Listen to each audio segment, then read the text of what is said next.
مولاي صل وسلم دائما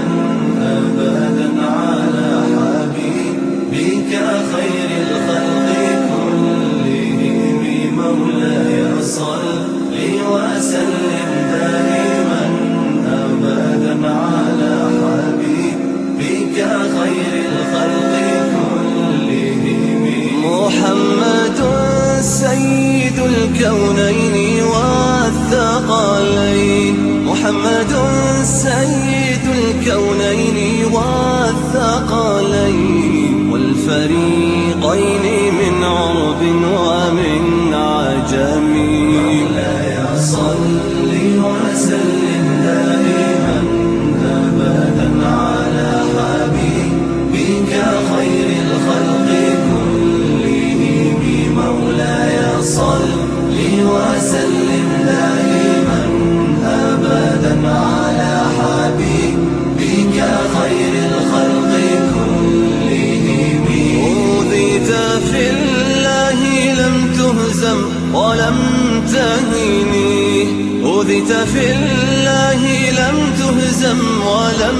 تهني حتى غادت أمة الإسلام. الحمد لله إلهي مهدي ويان waxaad arkaysaa wax kasta oo loo socdo in Ilaahay subhanahu wa ta'ala hadii aad niyadu ay fiican tahay Ilaahay baan ka baryaynaa inay taasi jirto iyo juhdi la bixiyo in mar laga gaarayo. marka tanna waa mid kamida runtii farxadaasi waa mid Soomaali oo dhan iyo muslimiin oo dhan ba u soo noqonaysa. saad aragteen Masar wadaad Masri aad joogay, Sacuudi baa joogay, maaragtay dhalashooyin aad u kala duwan baa joogtay,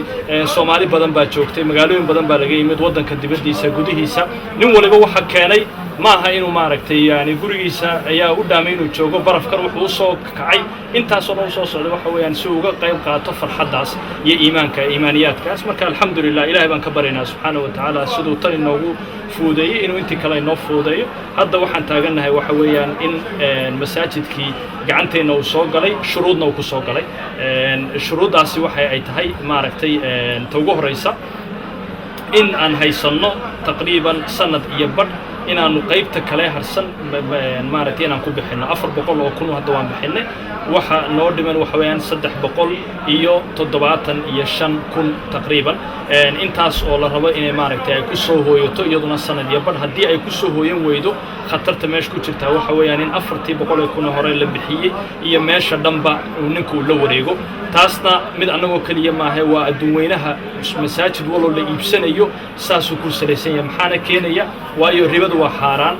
bangi naga mas'uula maadaama aanu jirin risiko oo dhan adiga lagu saaraya. saa daraadeed baa la yiri maaragtay sidaas sameeyo waana mashruuc ay maaragtay ay meel walba lagu shaqeeysan hore u soo sheegay. marka insha Allah waxaan ka dalbayaa insha Allah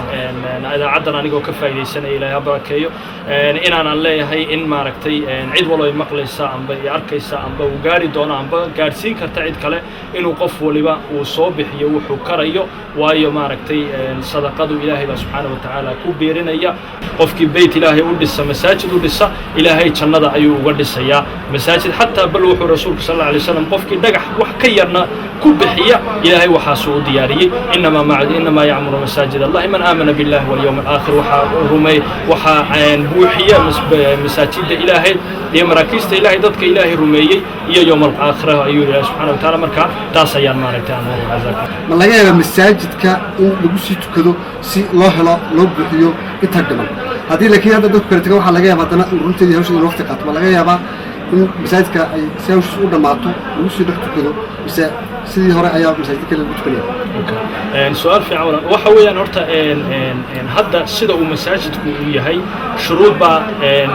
للقى ثميتي ده بدولة هوس الشروط با للقى شروط ده مركز لبوحيو أي مساجد كان الله استعمالي كراسي اللي لوجو تلقى هذا وان استعمالي كنا لكن واحد بدن با كم مكان مساجد كي واحد بدن با مكان لكن وتحدى هذا ما أنت واحد فري وان سوق عضلي فرحة دي با لوضع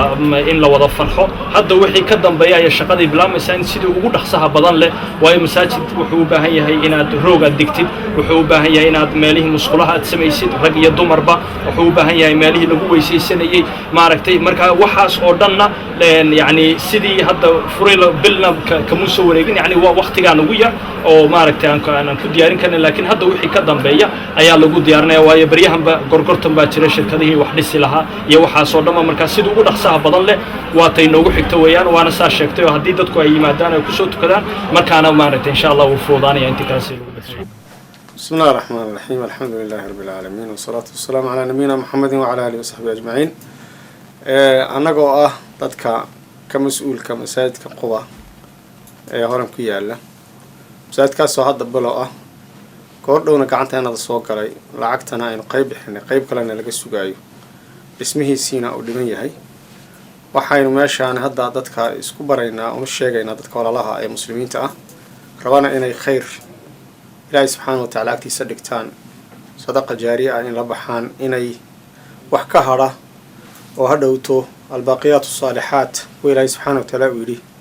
oo hadhowto ay mar ay u baahan yihiin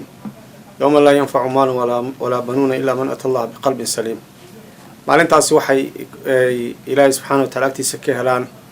baanu jecelnahay inaan ku boorino waad ujeedaan sawirkana waad ka aragteen masaajidku qaabka uu yahay waa dhismo hadda wali iska maran oo markii hore lagu talagelin masaajid noqdo haddana la raba in laga dhigo masaajid ka walaalaha waxaynu ku dhigrinaynaa kuna boorinaynaa uguna yeedhaynaa aanan jecelnahay inaan noqono dad mafaatiixul khayr ah oo khayrka iskugu yeedha khayrkana isku kaalmaysta saa darteed hadalkaa yaree gaaban ayaanu idin sheegaynaa mas-uuliyaddaasina waa mid inoo wada taalla dadka muslimiinta ana u wada taalla nabiguna wuxuu yidhi calayhi salaatu wasalaam ninkii guri allah waxuun ka qaata ama dhisa ama haba yaraatay waxuun ka qaata ilaahay subxaana wa tacaala gurigu uga dhisaa jannada marka guri alla jannada kaaga dhisaayo oo aanan la mid ahayn midka adigu aad gacanta ku samaysatay ama kad dadka bini aadanka ay sameeyaan haddaad aragteen dadka maalqabeenka ah ee guryaha loo dhiso ee bini aadan gacantooda ku dhisay qiimaha yihiin haddaad taqaano dee maxaad malaynaysaa ilaah subxaana wa tacaala waxa uu diyaariyey wax lamid ihi ma jiro sidaa la yidhi subxaana wa tacaala xadiis qudsi uu ku yidhi addoomayga waxaan u diyaariyey maa laa caynu ra'at walaa udunun samicat walaa khatara calaa qalbi bashar waxaynan dhigna arag dhigna maqal qalbinaan kusoo dhicin alena yidhi subxaana wa tacaala falaa taclamu nafsun ma ukhfiya lahum min qurati acyunin jazaan bimaa kaanuu yacmaluun taasaan walaalayaa idinku dhiirigelinaynaa khayrkana inaan isku kaalmaysano ayaanu rajaynaynaa horta wada hadalka ama curadka masaajid ama bilowga masaajidka wuxuu ahaa 2007 muddo hal sano ah waa la wada hadlayay marka laakiin dhaqaaqii oo macnihii active dhaqaaqii wuxuu bilowday 2008 baahi masaajid loo qabana dee waa dad muslimiin aan nahay dad soomaali aan nahay masaajid waddanka mali waa ogsoonnahay weyn baahi diineed inaan wada qabno waa ogsoonnahay runtii horta shucuurta dadka wejiyadooda haddaad fiirisid waad si fiican baad ugu jeedaa inay dadkaas runtii aad ugu faraxsan yihiin waa nimco ilaahay maanta inaan mashruuc 5 sano soo socday maanta macnaheed natiijadiisii aan dhex fadhino dadka walaalo muslimiintana ay runtii aad uga qayb qaateen dadka waddanka deganna aad ay ula socdeen wax badan ay sugaayeen ay ka qayb qaateen xoogooda caqligooda cilmigooda amsterdamna runtii ay si fiican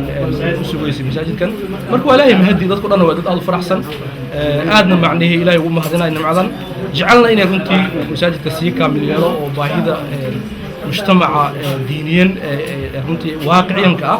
inuu wax badan ka qabto markaska wuxuu isku dayi doonaa waxyaalo badan inuu mujtamac u qabto waxaa ka mid ah horta salaad masaajid inuu noqdo oo salaadaha lagu shaqo salaadood rag iyo dumarba waxaa ka mid ah inuu maac taxfiid quraan biidn illahi baari yeelan doono waxaa kaloo ka mid ah inuu isku dayi doono masaajidka inuu macadka taxfiid quraan nidaam fiican u sameeyo oo walaalaha da'yarta runtii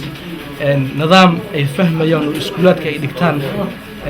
herkambar waxay horondeska dhahaan waxay fahmi karaan u ah inuu nidaam noocaas masaajidka yeesho runtii hadda ma soo koobi karo laakiin insha allah inta karaanka naga step by step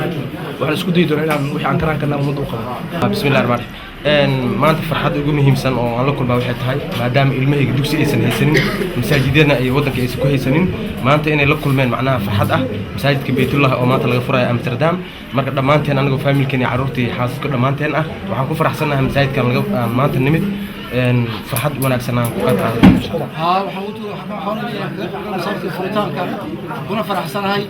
kuna habaryeelaya dadka shaqeynayay sida loo helay dadkii maalka bixiyay sida intuu socoto aad iyo aad ugu hambaryeelaya ilaahay uga baryaa mid lagu anfaco dadka anfaca ilaahay inuu ka dhigo oo ku nagaano ku raadko waddanka ka muuqda ilaahay ka dhigo Ismaaciil Qoos waxaan reer Amistood waxaan ka soo qayb galay xafladda maanta waxaan ku rahaa masjidka Qubba aad iyo aad bay u tahay xaflad ku wanaagsan waanu ka maqsuudnay si wanaagsan baa loo soo agaasimay insha Allah masjidkuna wixii ka dambeeya hadda waxaan noqonaynaa xubno ka mid ah insha Allah waa ilaahay mahadi hadduu ina garansiiyey inaan masaajidkan aan iibsano iminkana masaajidku howlo badan buu u baahan yahay insha Allah marka waxaan rajeynayaa inaan masaajidkana si fiican u camirano oo wixii ka dhimanna aan dhamaysano dadka walaalaha muslimiinta meel kasta ay joogaan runtii waxaan faraynaa ama ka codsanaynaa wixii walaalaha nala jooga aan faraynay runtii gurigan waa guri ilaahay marka guri ilaahayna in macnihi laga qayb qaato sida rasuulka calayhi salaatu wasallam noo sheegay runtii fadli badan baa ku jira sharaxna uma baahna marka walaalaha waxaan ka codsanaynaa ciddii awoodo inay nagala qayb qaadato